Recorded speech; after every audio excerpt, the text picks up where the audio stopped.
परब्रह्म भगवान श्री स्वामी समर्थ महाराज सद्गुरू मोरे दादाने आपले सर्वांचे श्रद्धास्थान परमपूज्य गुरुमाऊलींच्या चरणी त्रिवार वंदन। महाराष्ट्रासहित भारतभरातून वेगवेगळ्या विभागात उपक्रमात सक्रिय सहभाग घेणारे आपण सर्व सेवेकरी या श्रावण महिन्याच्या अतिशय पावन पुण्य अशा पर्वावर या ज्योतिर्लिंगासहित अष्टशक्तिपीठाच्या सानिध्यात आपण स्वामींचं अधिष्ठान ठेवून भगवान शिवाची अतिउच्च अशी सेवा आपण सर्वजणांनी आपण केली आहे। आणि गुरुमाऊलींच्या मार्गदर्शनाने महाराष्ट्रभर वेगवेगळ्या जिल्ह्यातून आपण ती सेवा या श्रावण महिन्यात आपण करणार आहोत। या श्रावण महिन्याचं पावन महिन्याचं भगवान शिवाच्या सेवेचं एक विशेष महत्त्व आपल्या सर्व सेवेकऱ्यांना माहीत आहे, पण अजूनही असे अनेक दुःखित पीडित असे भाविक आहे, अनेक असे ग्रामीण भागासहित शहरी भागात लोक आहे की व्यसनाच्या विळख्यात पडलेले, त्यांची इच्छा आहे या व्यसनातून बाहेर पडण्याची, पण त्यांना मार्ग दिसत नाही। व्यसनं अनेक प्रकारची आहे आणि दिवसेंदिवस ते व्यसनांचं स्वरूपसुद्धा बदलत चाललेलं आहे। पूर्वीची व्यसनं आणि आत्ताच्या याच्यामध्ये व्यसनांमध्ये सुद्धा बराच फरक पडलेला आहे। आज अजून एक या विज्ञान युगात मोबाईलचं एक नवीन व्यसन आलेलं आहे की सतत मोबाईल एक क्षणभरसुद्धा तो मोबाईल इकडं तिकडं झाला की बऱ्याच जणांना अशी छातीमध्ये धडधड होती की आपला मोबाईल कुठं गेला। आणि बऱ्याच ठिकाणी असंही बघायला भेटलं की महिलांनी लहान मुलगा इकडं तिकडं कुठं गेला चालेल, मोबाईल इकडं तिकडं गेला नाही पाहिजे। मोबाईलच्या नादात बरेचसे दुर्घटना घडलेल्या आहे। बऱ्याचशा महिलांनी ते लहान मुलं कुठं चुकलं ते त्यांच्या लक्षात आलं नाही, म्हणून आपल्याला या मोबाईलचं सुद्धा व्यसन लागू नये यासाठी सुद्धा आपण भगवान शिवांना विनंती करू। ज्याप्रमाणे ते अतिशय या संसारात सगळ्या याच्यात राहूनसुद्धा विरक्त राहतात, तसं आपल्याला थोडं या सर्व जबाबदारी असतानासुद्धा आपल्याला ते विरक्त राहायचं जमलं पाहिजे। आणि यासाठीच आपल्याला आपल्यामध्ये वारंवार वैराग्य निर्माण व्हावं, कुठली आसक्ती नसावी एखाद्या वस्तूविषयी, एखाद्या व्यक्तीविषयी। यासाठी गुरुमाऊलींनी आपल्याकडून मथुऱ्यासारख्या सप्त मोक्षपुऱ्यापैकी त्या पावनभूमीत आपल्याकडून भागवत वाचन करून घेतलेले, आणि भागवत वाचन केल्यानंतर एक मनामध्ये एक खूप चांगले तरंग निर्माण होतात की आपली आसक्ती कमी होती। आपल्याला सतत मनी ध्यानी तो परमात्मा तो वेगवेगळ्या रूपात, भगवान श्रीकृष्णांच्या रूपात, नवनारायणच्या रूपात, अनेक वेगवेगळ्या रूपात त्या परमेश्वराचं आपल्याला स्मरण होतं। मग आपला ताणतणाव बराचसा कमी होतो, मग आपल्याला बाकी कुठल्याही व्यसनाची गरज पडत नाही। म्हणून आपण सर्व सेवेकऱ्यांनी सुद्धा आता खूप ह्या मोबाईल किंवा या तंत्रज्ञानाच्या खूप आहारीने जातात, तेवढा त्याचा वापर करावा। कारण जेवढं ते तंत्रज्ञान आपल्याला वाटतं प्रभावी आहे, त्याच्यातून खूप फायदे मिळतात, खूप तोडगे ऐकायला मिळतात, खूप माहिती मिळते, पण तेवढंच त्याचे दुष्परिणामसुद्धा आहे। तेवढंच अनेक जण त्याच्यात बाबतीत अनेक अशा दुविधामध्ये पडतात। आणि म्हणून आपण सर्वात सोपं स्वामींचं अधिष्ठान ठेवून आपण स्वामींचं स्मरण करत करत आपले नित्यसेवा, नित्यक्रम, आपले दैनंदिन कामं याकडं आपण जरा बारकाईने लक्ष दिलं पाहिजे। आणि आपल्याला गुरुमाऊलींनी सांगितलेले वेगवेगळे प्रकारचे विभाग, उपक्रम, ग्राम अभियान याच्याकडं आपण लक्ष दिलं पाहिजे। आणि याच्याकडं लक्ष दिलं तर मग आपल्याला मोबाईलमध्ये काय चाललं, इकडं काय चाललं, तिकडं काय चाललं याची आपल्याला गरज पडणार नाही। मनामध्ये ती चलबिचलता जी निर्माण होती आणि त्याला अनुसरूनच बऱ्याच वेळा आपण असं काही आपल्याला दिसलं की मनामध्ये असं उदासीनता तयार झाली की आपल्याला मग ते सगळे रीलसुद्धा तसेच दिसतात, एकदम उदासीनता, जी के क्या करने का है, अमुक करने का है, वैसा करने का है। अजून आपल्याला त्या निराशेमध्ये टाकणारे मेसेज आणि मग आपण ते इतरांना ते भावना दाखवण्याचा प्रगट करतो की माझ्या मनात काय भावना आहे, मग ते स्टेटसला काही जण ठेवतात. आपल्याला या भानगडीत न पडता आपल्याला गुरुमाऊलींनी एवढं चांगले उपक्रम दिलेले, लोकांना त्याची गरज आहे, या उपक्रमाचा आपण आनंद घेतला पाहिजे. बाकीच्या या छोट्या मोठ्या सुखदुःखाच्या भानगडीत न पडतात आपण हे जे आता श्रावण महिना सुरू झालेला आहे, भगवान शिवाच्या सेवेबरोबर, म्हणजे भगवान शिवाची सेवा म्हणजे फक्त रुद्र म्हणणं म्हणजे सेवा नाही. भगवान शिवाची सेवा म्हणजे भगवान शिवांना काय काय आवडतं, त्यांना कसं आचरण आवडतं, त्यांना काय आवडतं, त्यानुसार आपण सेवेकऱ्यांनी आचरण करणं हे त्यांना जास्त अत्यंत प्रिय आहे. आणि भगवान शिवांच्या त्या रुद्राच्या सेवे एवढंच पुण्य तुम्ही एक बेलाचं झाड लावून ते पुण्य तुम्ही मिळू शकतात. रुद्राचे उच्चार करणं ते थोडंसं जरा बऱ्याच जणांना ते कठीण वाटतं, पण मनोभावे केल्यामुळे आपल्याला त्याचा काही तसा दोष लागत नाही. त्याचं मनोभावे जे जे काय आपण सेवा करू त्याच्यात दोष नसतो. पण आपल्याला त्या सेवे एवढंच पुण्य एक बेलाचं झाड लावून, म्हणून आपल्या प्रत्येक सेवेकऱ्यांनी किमान एक बेलाचं झाड आपल्या शेतावर, आपली शेती नसेल तर एखाद्याच्या शेतकऱ्याच्या शेतावर आपण ते बेलाचं झाड लावा. त्या बेलाचं झाडाचं त्याच्यावर जर बोलायला गेलं तर आपल्याला 1 ताससुद्धा कमी पडेल. ते बेलाचे पानं आपल्याला माहिती आहे शिवांना प्रिय आहे. ते बेलाचे पानं जर आपण रोज किमान एक बेलाचं पान खाल्लं तर दैनंदिन जीवनात रोजच्या याच्यामध्ये आपण जी काही साखर खातो ही साखर अत्यंत त्रासदायक आहे, ही भविष्यात खूपच त्रासदायक ठरते. आणि त्या साखरेला न्यूट्रल करायचं काम ते बेलाचे पानं करतात. आणि म्हणून आपण ते बेलाचे पानं भगवान शिवांवर अर्पण केल्यानंतर दुसऱ्या दिवशी आपण जर ते खाल्ले तर ते अजून प्रभावी. बेलाच्या फळाचं विशेष महत्त्व आहे, बेलाचं मुळाचं महत्त्व आहे, बेलाच्या खोडाचं महत्त्व आहे. हे सर्वच महत्त्वदायक आहे. एवढंच काय आपल्या सेवेकऱ्यांना चांगलं माहिती आहे की आर्थिक काही संकट असलं तर गुरुमाऊली सांगतात की बेलाच्या झाडाखाली बसून श्रीसूक्त म्हटलं तर आर्थिक बरंचसं ते संकट तो कुठंतरी डोक्यावरचा कर्जाचा भार कुठंतरी खांद्यावर येतो. काहीतरी आपल्याला ती भगवती आपल्या बुद्धी देते की आपल्याला अजून काय काय, आपल्याला कोणाकडे पैसे अटकले असतील तर पैसे त्याला बुद्धी देते की याचे पैसे देऊन टाक. कुठून ना कुठं आपल्याला व्यवस्था होती, कुठंतरी आपली उत्साह वाढतो. आणि म्हणून यासाठी सुद्धा ही सेवा, बेलाच्या झाडाखाली केलेली श्रीसूक्ताची सेवा ही अत्यंत फलदायी असते. मग जर झाडाखाली जर केलेली सेवा जर एवढी फलदायी आहे, मग झाड लावणाऱ्याला किती पुण्य भेटत. म्हणून आपल्या सर्व सेवेकऱ्यांना सांगणे की आपण प्रत्येक शेतकऱ्याच्या बांधावर जर झाड लावलं तर आमच्या शेतकऱ्यांना परत कर्ज माफ करा अशी म्हणायची वेळ येणार नाही. म्हणून आपल्या सर्व सेवेकऱ्यांनी एक बेलाचं झाड त्या शेतकऱ्याच्या बांधावर लावा. झाड लावायचं फळ तुम्हाला भेटेल, झाडाला आलेलं फळ शेतकऱ्याला भेटेल, सगळ्यांचा फायदा आहे. त्या झाडावर अनेक पशु पक्षी बसतील. म्हणून आपल्याला अजूनही आपल्याकडे 1-2 महिन्याचा कालावधी आहे.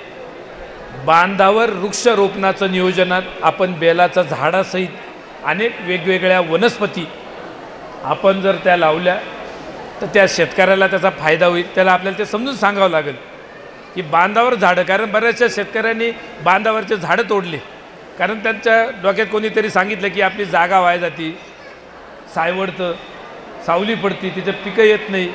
पण हा गैरसमज दूर करून आपण त्यांना व्यवस्थित मार्गदर्शन जर केलं तर शेतकऱ्यांना भविष्यात कोणाकडे हात पसरायची वेळ येणार नाही. जैवविविधता, वेगवेगळ्या पशु पक्ष्यांसाठी जे जे काही अन्न लागतं, झाडं लागतात ते सर्व उपलब्ध होतात. म्हणून आपण ज्याप्रमाणे सर्व सेवेकरी एकत्र येऊन वेगवेगळ्या ठिकाणी सेवा करतो, अनेक प्रकारच्या विशेष सेवा करतो, तीर्थक्षेत्रावर जातो, तसंच आपण ही एक सेवेचं नियोजन ज्यांना ज्यांना शक्य होईल त्यांनी करून बघा की एकत्र सगळ्यांनी जाऊन एखाद्या शेतकऱ्याच्या बांधावर आपल्या जर केंद्रातल्या सगळ्या सेवेकऱ्यांनी मनावर घेतलं तर कमीत कमी एखादं गाव असेल त्यातले 50 शेतकऱ्यांच्या सुद्धा बांधावर पूर्णपणे ते वृक्षारोपण होईल आणि ते बांध सजीव झाल्यानंतर त्या शेतकरी त्याची शेती स्वावलंबी होईल. त्याला शेतीमध्ये विष जास्त टाकायची गरज पडणार नाही. हळूहळू शेतीतलं विष कमी कमी होत जाईल. कारण स्प्रे मारण्याची गरज पडणार नाही, औषधं फवारायची. कारण झाडावर बसणारे पक्षीच किडे, पानं पोखरणारे किडे, फळं खाणारे किडे ते उचलून नेतील. आणि हे पूर्वी व्हायचं. आणि म्हणून पूर्वी कुठल्याही प्रकारचं फर्टिलायझर नसताना शेती चांगली व्हायची. पूर्वी कधी शेतकऱ्यांना आत्महत्या करायची वेळ आली नाही. म्हणून आपण आपल्या सर्व सेवेकऱ्यांना, सगळ्या केंद्रांना विनंती आहे, आम्ही प्रत्येक केंद्राचा फॉलोअप घेतो आहे. कुठल्या केंद्रांनी, शहरात जरी केंद्र असेल त्यांनी एखाद्या गावात जाऊन तिथल्या शेतकऱ्यांच्या तिथं बांधावर झाडं लावायची. आता झाडं आपल्याला अनेक ठिकाणी उपलब्ध होत आहे. शासनाकडून काही ठिकाणी झाडं मोफत उपलब्ध होतात. एखादं पत्र दिलं तर काही संस्था, सेवाभावी संस्था झाडं उपलब्ध करून देतात. आणि काही नर्सऱ्यांना जर विनंती केली की तुमच्याकडे काही जुने मोठे झालेले झाडं असतील तर ते द्या, त्यासुद्धा आपल्या वृक्षारोपणाला मदत करतात. आणि आपल्या याच्यासाठी तर, मार्गासाठी तर इतकी आनंदाची गोष्ट की L&T म्हणून जी कंपनी आहे त्या कंपनीने आपल्याला बांधावर वृक्षारोपणासाठी 1 लाख झाडं उपलब्ध करून देत आहे. त्यातले काही झाडं उपलब्ध करून दिलेले, काही देत आहे. आपल्याला आता लावणारे पण आहेत, झाडं देणारे पण आहे. आणि जिथं झाडं लावायचे ते असे आपले सेवेकरी शेतकरीसुद्धा तयार आहे. मग याचं नियोजन आपल्या प्रत्येक केंद्रात झालं पाहिजे आणि ते पुण्य आपल्या सर्वांना मिळालं पाहिजे. ते एक प्रकारचं ऋण फेडण्याची संधी आपल्याला आहे. कारण आपण अनेक ऋण फेडतोय. आपण पितृऋण फेडतोय, कुलदेवतेचं किंवा सगळ्यांचे आशीर्वाद घेतोय. आपल्याकडं कुठले ऋण राहिलं नको. म्हणून आपल्याला हे वृक्ष लावूनसुद्धा आपल्याला ते ऋण फेडता येतं. कारण एक झाड 10 पुत्रांसमान असतो असं प्राचीन ग्रंथात सांगितलेले.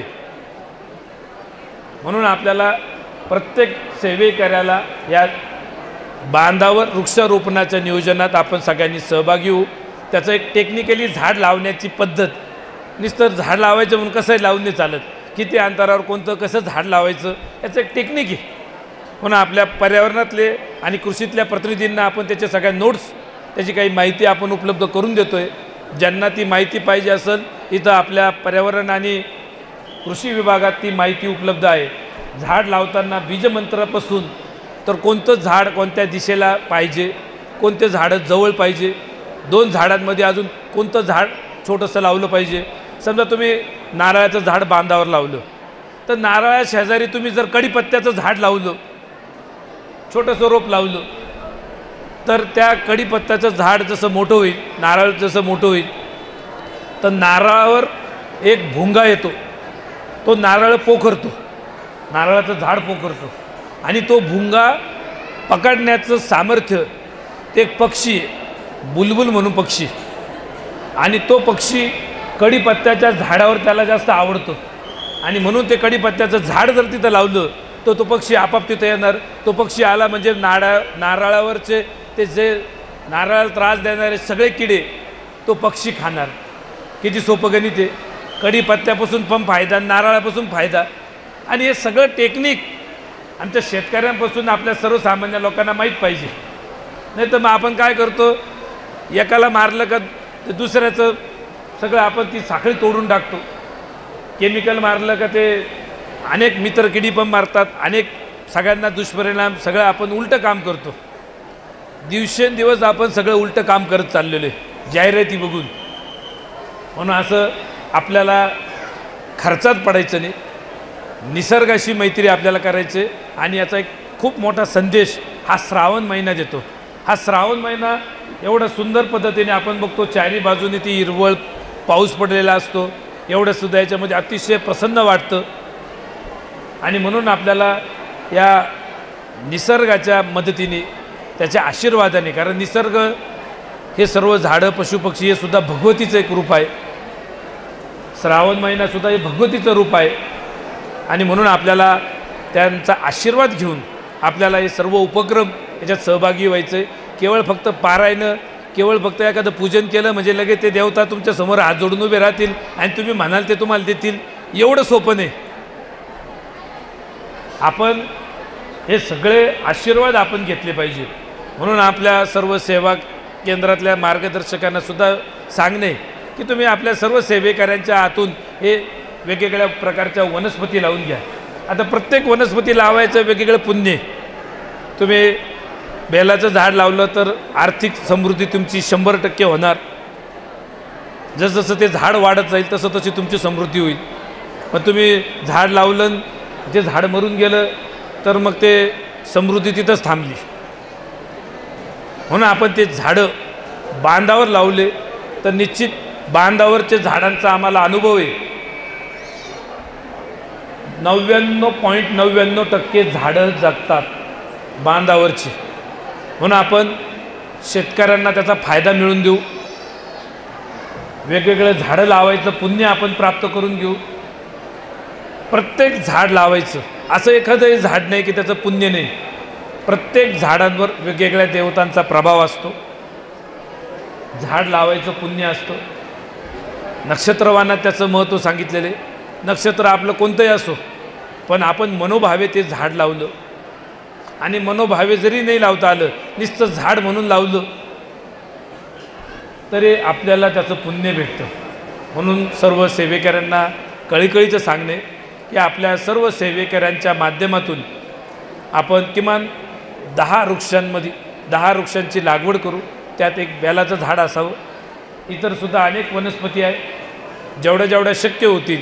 मग त्याच्यामध्ये वड, औदुंबर, पिंपळ, पळसाचं झाड असो, या वनस्पती जर आपण लावल्या तर बरेचसे आपले आडलेले कामं मार्गी लागतात।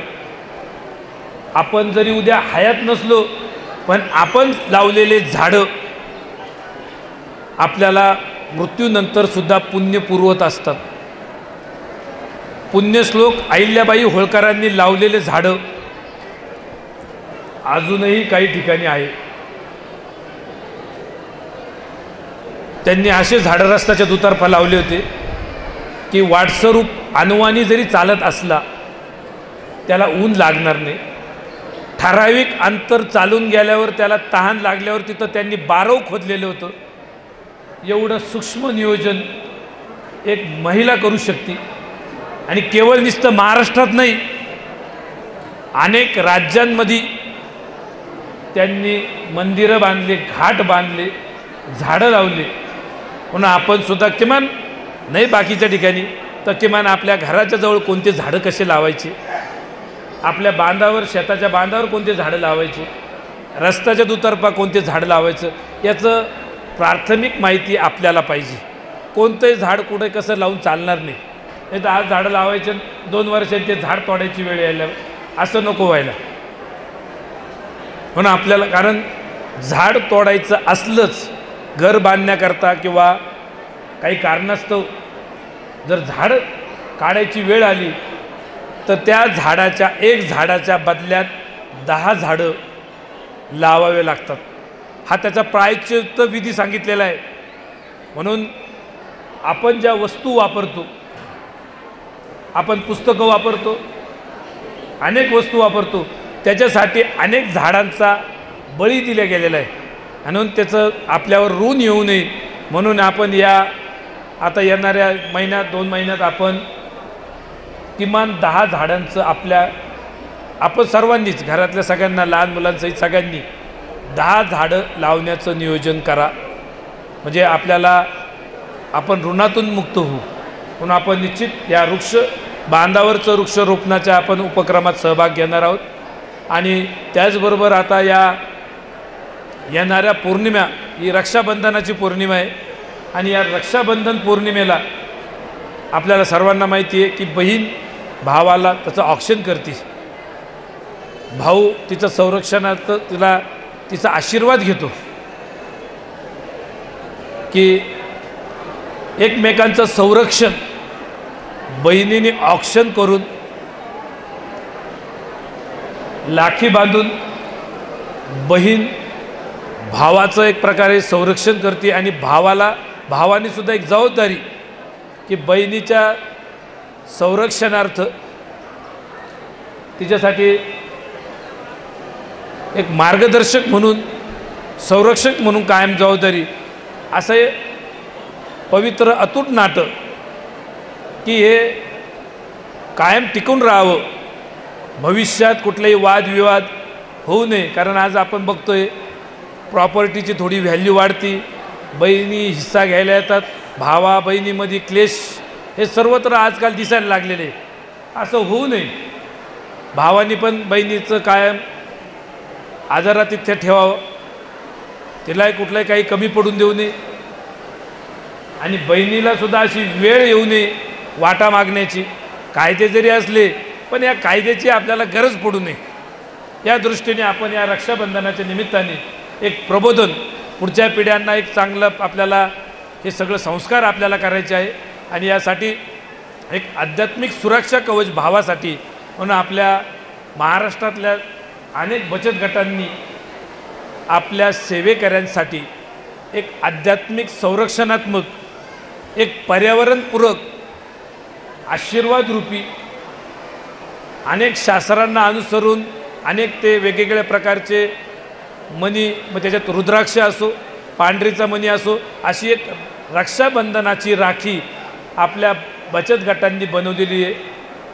आपल्या सर्व सेवेकऱ्यांना सांगणे की आपण बाजारातल्या प्लॅस्टिकच्या लाख्यांऐवजी आपण ही पर्यावरणपूरक आमच्या माता भगिनींनी बनवलेली स्वामींचं स्मरण करत करत पर्यावरणातल्या सगळ्या घटकांना विचारात घेऊन काही बीजांचा सुद्धा त्याच्यामध्ये वापर केलेला आहे की उद्या ती लाखी इकडं तिकडं त्याच्यातले काही बीजं असतील ते पडले, उद्या त्याच्यात काही आपण असे काही वेगवेगळ्या प्रकारचे ज्वारी बाजरीपासून तर असे काही बीजं की त्याच्यातून उद्या ते ज्वारीचं एखादं रोप उगलं, त्याला कंस लागले आणि त्याला पक्ष्यांना चारासुद्धा होईल, अशा पद्धतीने ती बीज लाखी तयार केलेली आहे. त्या बीज लाखीचं आपण सर्वांनी त्याचा वापर करावा. आपल्या बचत गटांना त्याच्यातून एक चांगला हातभार आपल्याला लाभणार आहे. म्हणून आपण निश्चित आपल्या नातेवाईकांसहित मित्रपरिवाराला सगळ्यांना आपण ते सांगू आणि येणाऱ्या रक्षाबंधनात आपण हे रक्षाबंधन साजरी करताना या पद्धतीने करू. त्याचबरोबर आपल्या घरामध्ये जेवढ्या इलेक्ट्रॉनिक वस्तू असतील, शेतीमधील अवजारं असतील, या सगळ्यांनासुद्धा स्वच्छ करून त्यांना रक्षाबंधनाच्या निमित्ताने राखी बांधली जाते, ती देव राखी बांधली जाते.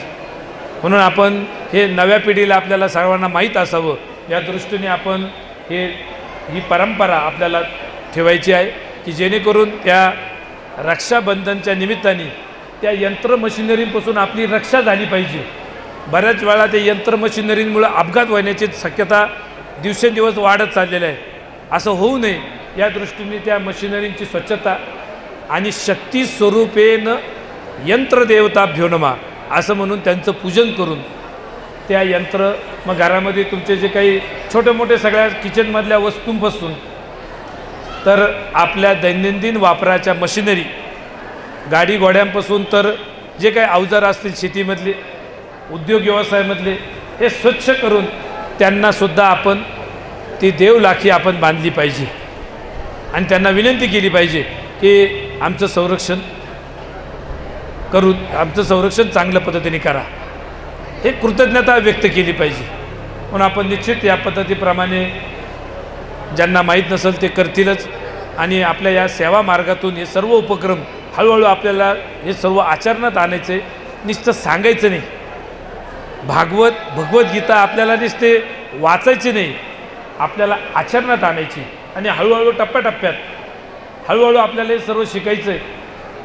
म्हणून आपण सर्व सेवेकरी वेळोवेळी आपल्या जवळचे जे केंद्र असेल, दिंडोलीपर्यंत केंद्र असेल, संपर्कात आपण राहिलेलं पाहिजे. तिथं आरतीच्या सेवेत आपण हजेरी लावली पाहिजे.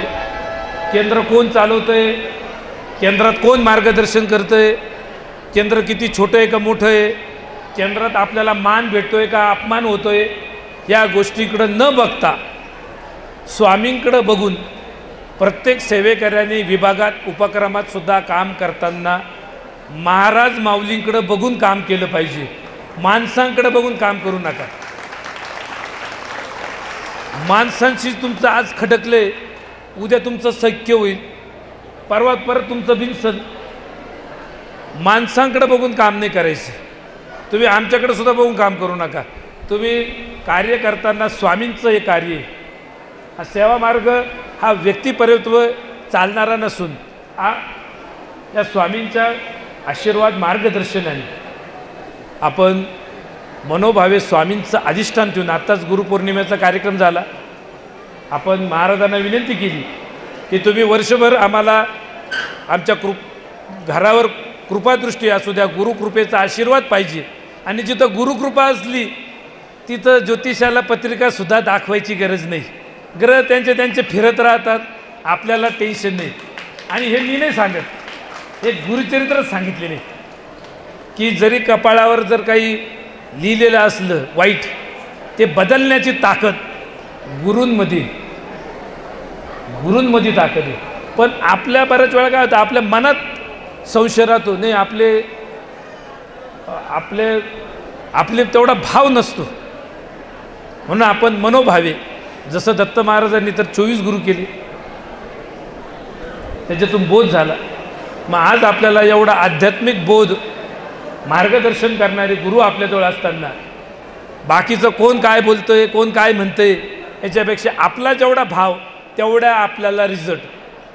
म्हणून सर्वांनी महाराज माऊलींचं अधिष्ठान ठेवून आपण जे काही उपक्रम आहे, ज्यांनी मनोभावे केले त्यांना रिझल्ट मिळाला. आता काही जणांचं तर म्हणजे काहींना वाटतं ते महाराजांवर सुद्धा काही विश्वास ठेवती नाही, काही देवावर सुद्धा संशय घेतात. म्हणून आपण मनात संशय हे खरं पाप आहे. हे आचारसंहिता बोधामृतमध्ये सांगितलेले. संशयखोर मन हे पाप असतं. मनात संशय ठेवायचं नाही, मन आपलं एकदम क्लिअर राहू द्यायचं.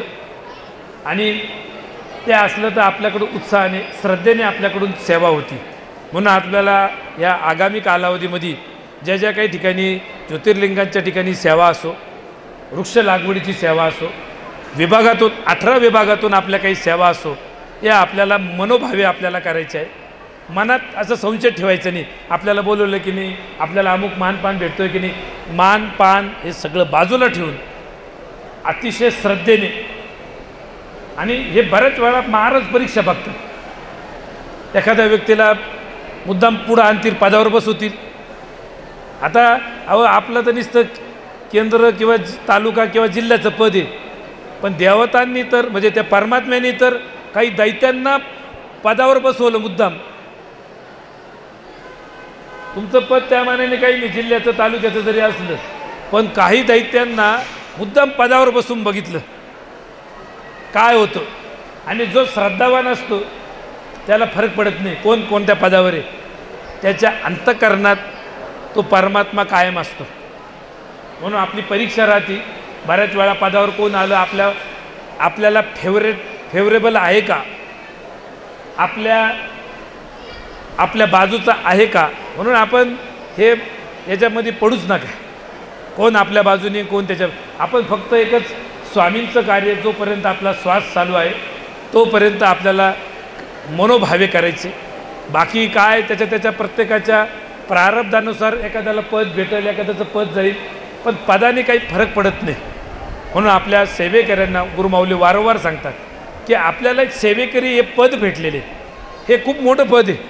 त्याच्यात स्त्री पुरुष भेद नाही, उच्च नीच भेद नाही, आणि त्याला मर्यादा नाही की फक्त ते महाराष्ट्रापुरतं मर्यादित आहे, भारतापुरतं मर्यादित आहे, असं मर्यादा नाही. अमर्याद व्यापक आपल्याला सेवेकरी हे पद भेटलेले.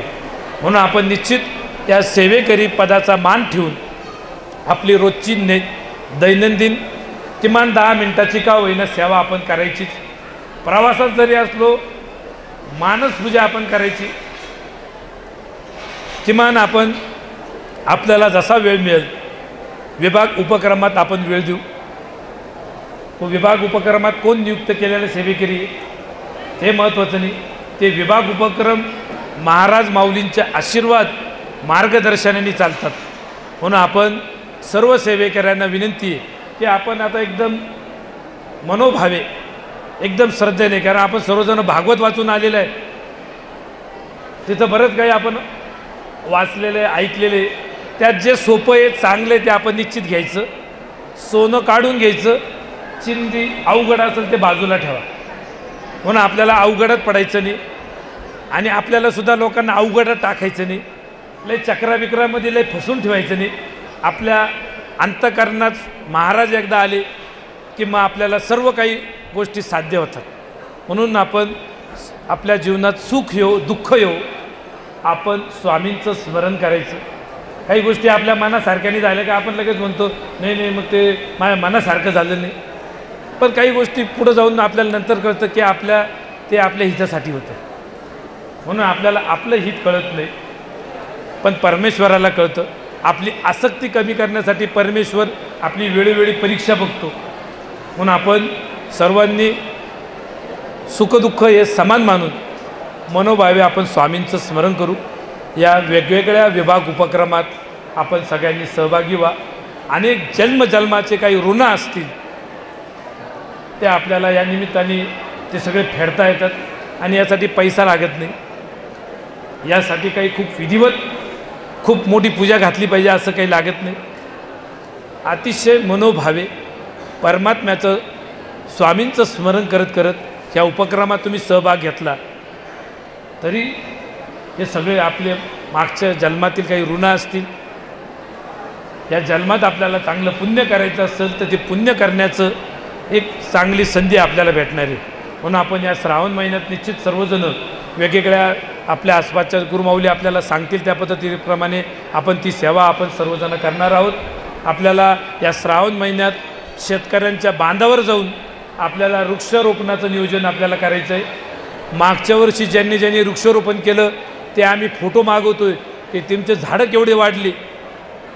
आपल्याला नुसतं शासनासारखं किंवा काही लोक फक्त फोटो काढण्यापुरतं झाडं लावितात, रील बनवण्यापुरते झाडं नाही लावायचे. मनोभावे आपल्याला ते झाडं लावायचे. त्या झाडातून सुद्धा अनेक देवतांचा आशीर्वाद आपल्याला मिळणार आहे. आपले काही अडलेले कामं त्याच्यातून निश्चित होतील. आणि एवढं महत्त्व आपल्या ऋषीमुनींनी त्या झाडांचं सांगितलेले. विषय खूप मोठा आहे. आपण दर महिन्याला किमान एखाद्या झाडाचं महत्त्व ऋषीमुनींनी जे सांगितलेले त्याचं महत्त्व आपण सांगण्याचा आपण थोडासा प्रयत्न करू. आज आपण बेलाच्या झाडाविषयी माहिती घेतली. आज पुढच्या वेळेस आपण एखादं वनस्पती त्याचं महत्त्व काय, त्याचं लागवडीचं पुण्य काय याच्यावरही आपण निश्चित पुढच्या वेळेस आपण एक एक झाडांची माहिती घेऊ. आणि आपल्या हातून सर्व प्रकारच्या अशा वेगवेगळ्या वनस्पती आपल्या हातून लागवड झाल्या पाहिजे. ज्यांना ज्यांना लागवड करायचे तुम्ही म्हणाले की आम्हाला झाड लागवड करायची जागा पाहिजे, तर आपल्या शेतकऱ्यांचे बांध जे आता ओसाड पडत चाललेली त्या बांधावर आपण झाड लावू. बांधावरून काही वाद असतील तर आपल्या 10 फूट आपल्या शेतामध्ये लावू. आणि आम्ही तर शेतकऱ्यांना लेखी गॅरंटी देऊ की त्या झाडापासून 100% फायदा आहे, 100% त्याचे पैसे वाचणारे. म्हणून आपल्याला हे व्यवस्थित समजूनसुद्धा सांगावं लागणार आहे. निश्चित आपण प्रत्येक जिल्ह्यात प्रत्येक केंद्राला आम्ही विचारणा करणार आहे की तुमच्या केंद्रांनी मिळून किती झाडं लावली, मग या जिल्ह्या मिळून किती झाडं झाले, सगळे जिल्हे मिळून किती झाडं आपले सेवेकरी लावत आहेत, किती जगत आहेत. आणि सर्व एकत्रित सेवा महाराज माऊलीच्या चरणी जर समर्पित केली तर किती मोठी सेवा होईल. म्हणून आपण सर्व सेवेकरी निश्चित या आगामी उपक्रमात आपण सगळे सक्रिय सहभाग आपण घेऊ, याची माहिती आपण घेऊ. अनेक व्याधी अनेक समस्यांवर या वनस्पती उपयोगी पडतात. म्हणून या वनस्पती हे साधूंचं रूप मानले गेलेले की तुम्ही झाडाला दगड जरी मारला तरी ते बिचारं फळ देतं. ते भेदभाव करत नाही, ते उच्च नीच बघत नाही. कोणी आलं तरी ते सावली देतं, पक्षी असले त्यांना पोटभर अन्न देतं. म्हणून झाडांना ऋषीतुल्य मानले गेलेले. म्हणून अशा या वनस्पतींचं लागवडीचं पुण्य आपण निश्चित करू. ज्या महाराष्ट्रात भागात पर्जन्यमान कमी आहे, मराठवाड्यात काही ठिकाणी तालुके, नांदेड, परभणी असे काही बरेचसे, बीड तालुका, बीड जिल्हा, काही धाराशिव जिल्हा अशा तालुक्यात पर्जन्यमान कमी आहे. त्यांनी प्रत्येकाने किमान एक वेताचं झाडाचं नियोजन करावं. वेताचं झाड हे ढगातून पाणी खेचणारे आणि जर त्याच्यातून पण लागवडीतून नाही झालं तर ते पानं कट करून आपण तुपात बुडून त्याचं हवन केलं तर तो धूर तयार होतो. हा धूर कृत्रिम पाऊस पाडायला जो काही एक वापरतात तो धूर आणि आधूर एकच आहे. म्हणून आपल्याला हे वेताच्या वनस्पतीचं लागवड आपल्याला या ज्या ज्या ठिकाणी पर्जन्यमान कमी आहे त्या ठिकाणी किमान एका बांधावर एका शेतकऱ्याकडे एक वेताचं झाड, त्या झाडापासून शेताचं संरक्षण पण होईल, पर्जन्यमान चांगलं राहील, मित्रकिडी त्या ठिकाणी शेतकऱ्याला ते उपयोगी पडतील, असे अनेक प्रकारचे फायदे. म्हणून आपण वृक्षरोपणाचं नियोजन अजूनही बऱ्याच जणांना तसं तेवढं गांभीर्य बऱ्याच सेवेकऱ्यांच्या चेहऱ्यावरून अजून दिसून नाही राहिलं. तुम्हाला जर एखादा तोडगा सांगत असतो तर माझ्या मते सगळ्यांचं लक्ष एकदम बारकाईने इकडं असतं. पण लक्षात घ्या, तोडगे म्हणजे पेन किलर आहे. पेन किलर डॉक्टरांना विचारा, आत्ताची डोकेदुखी बरी होईल पण भविष्यातल्या डोकेदुखीची गॅरंटी नाही. आणि वारंवार पेन किलर खाल्ले की किडनीचे त्रास होतात. म्हणून तुम्ही हे खूप तोडग्यांच्या मागं लागू नका. जास्त श्रद्धेने आपण एकदम सुंदर चांगली सेवा करण्याचा आनंद घ्या. तोडग्याने अजून आपली लालच वाढती. एक तोडगा केला की आपल्याला कुठंतरी हजाराचा फायदा झाला, आपल्याला वाटतं अजून करावं आणि आपण गुंतून राहतो. म्हणून आपल्या सेवेकऱ्यांनी आपली आपली नित्यसेवा, आपल्या विभागाचा उपक्रम याच्यावर लक्ष केंद्रित करा. खूप आपण हे जे आता तोडगे सांगणारे तर सोशल मीडिया तर अनेक गल्लीबोळात सेकंदाला बाबा आहे, लगेच सांगतात हे शुक्र स्ट्रॉंग करायचं असेल तर हे करा ते करा. आता एखादा म्हणजे खरोखर काही तर इतके उलटे पालटे प्रकार सांगतात. आणि आपण पैशाच्या काही जण किंवा एखादी समस्या लाभापायी एखाद्या प्राण्याचं सुद्धा बळी द्यायला बसलो. एखादं म्हणलं ते घुबड आणून त्याचे पिसं काढून घ्या, आपण लगेच आणायला बसलो. नाही काहीतरी असेल ते असं एखाद्याला त्रास देऊन असे तोडगे कामाचे नाही. म्हणून आपलं स्वामींचं अधिष्ठान, आपली नित्यसेवा, आपल्या विभागात उपक्रमात याच्यात आनंद घ्या. बाकी तुम्ही हव्यास जर केला तर ते अजून तसं अग्नी तूप टाकल्यावर अग्नी शांत होत नाही, तसं तोडग्यांनी तुम्ही शांत होणार नाही, तुम्हाला आनंद भेटणार नाही. म्हणून आनंद घ्यायचा असेल तर गुरुमाऊलींनी आपल्याला जे जे विभाग उपक्रम सांगितलेले त्याच्यातून आपल्याला आनंद घ्यायचा आहे. सगळ्यांनी लक्षात घ्या. याच्यातच समाधान आहे की जे अज्ञानी लोक आहे, जे दुःखित पीडित लोक आहे, बालसंस्कारातून मुलं चांगले करणं, निरोगी निर्व्यसनी करणं, एखादा आजारी पडेला असेल तर त्याला एखादा आपल्या आरोग्य विभागातून एखादं त्याला काहीतरी सेवा सांगणं, पथ्य सांगणं, त्याची तपासणी करणं, शेतकऱ्यापर्यंत एखाद्याला काहीतरी ते आपलं गोकृपामृत कल्चर आहे, मोफत आहे, ते असं जर उपलब्ध करून दिलं तर निश्चित इतकं आनंद भेटेल. आणि हा आनंद तुम्हाला मृत्यूच्या वेळेससुद्धा राहील, आयुष्यभर राहील आणि मृत्यूच्या वेळेस. आणि जो व्यक्ती मरताना आनंदाने मरतो त्याला पुढच्या प्रवासात रडायची गरज पडत नाही. बाकीचे नंतर किती रडताय, कोण रडताय आपल्याला बघायला भेटत नाही. की आपण गेल्यावर कोण किती लोकांची गर्दी झाली, किती फ्लेक्स बॅनर लागले गेले, भावपूर्ण श्रद्धांजली, याला काय अर्थ नाही. म्हणून आपण मस्त चांगलं या विभाग उपक्रमातून कायम रोज आनंद घेत चाला. आणि जो व्यक्ती कायम आनंद घेतो, आनंदी राहतो, तो व्यक्ती मृत्यूच्या वेळेस तो सुद्धा कायम आनंदाने मरतो. मग त्याला पुढच्या पिढ्यांनी व्यवस्थित पिंड मांडलं नाही मांडलं फरक पडत नाही. कारण आता श्रावण संपल्यावर लगेच भाद्रपद चालू होणार आहे. भाद्रपदात कृष्ण पक्ष लगेच पितरांचा आहे. पण आपल्याला आपण आत्तापासूनच तयारी ठेवायची की उद्या आपले, आता तुम्ही म्हणाला आम्ही तर अजून वेगवेगळे मौज मजा करायची म्हणतो, तुम्ही तर डायरेक्ट पिंडच काढले. पण ते आठवण ठेवली पाहिजे की आपल्याला जायचं आहे. कारण तुम्ही सगळेजण विसरून जातात रोजच्या धक्काधक्कीत. म्हणून तुम्हाला काही गोष्टींची कटू आठवणी, एखादं औषध कडू राहतं पण ते गरजेचं राहतं. म्हणून आपण वारंवार आठवण ठेवा की आपल्याला कधी पण बोलावा येईल. आणि जाताना आपल्याला म्हणजे आयुष्यभर हसत राहिलो, टेन्शन फ्री राहिलो तर मरतानासुद्धा आपण टेन्शन फ्री राहू. आणि नंतर मग आपल्याला टेन्शन नाही. मग आपल्याला जाळलं काय, पुरलं काय, कोणी लक्ष दिलं नाही दिलं फरक पडणार नाही. म्हणून तुम्ही आत्ताच या विभाग उपक्रमातून हा आशीर्वाद घ्या, आनंद घ्या. म्हणून आपल्याला आता गुरुमाऊली थोड्या वेळात आपल्याला मार्गदर्शन करतील, विभागांचे ओळख परिचय होईल आणि ज्या काही सेवा सूचना देतील त्या मनोभावे आपण निश्चित आपण त्या चांगल्या पद्धतीने करू.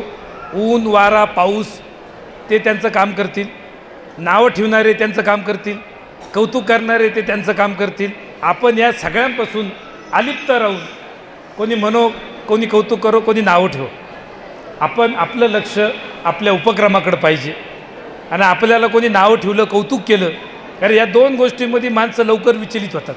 एखाद्याने आपल्याला कौतुक केलं का आपल्याला एकदम आनंद होतो की केंद्रात सेवा करणारे तुमच्यामुळेच केंद्र चालू झालं, तुम्ही म्हणून केंद्र आहे.